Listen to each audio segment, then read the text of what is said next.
Upaya pemadaman kebakaran hutan di Gunung Lawu terus dilakukan.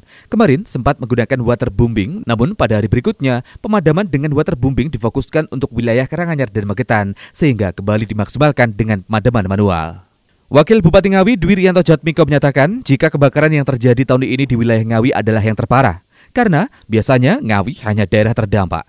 Namun tahun ini titik api dimulai dari wilayah Ngawi dan proses pemadaman harus melibatkan BPBD Provinsi dan BNPB.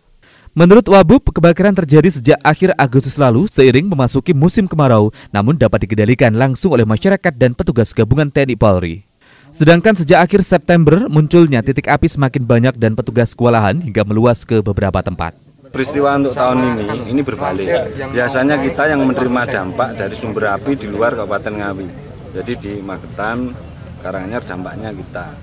Nah tahun ini beberapa kejadian yang di kita itu sudah bisa kita padamkan.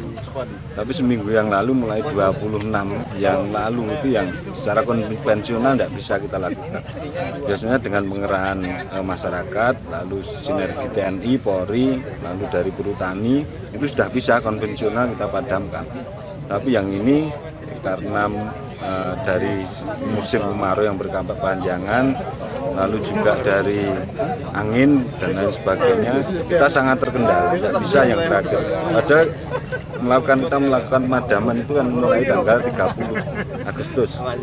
Ada satu titik sudah selesai. Lalu beberapa hari kemudian ada lagi, selesai lagi. Nah yang 26 kemarin sampai sekarang malah meluas akhirnya sampai ke Magetan dan Karanganyar. Sementara itu berdasarkan data, hingga Rabu kemarin secara total luasan kawasan hutan Lawu di Ngawi yang terbakar mencapai 1.250 hektar. Sedangkan pemadaman secara manual tetap dilakukan dan waterbombing difokuskan untuk wilayah Karanganyar dan Magetan. Itu Wahyu, CTV, Ngawi.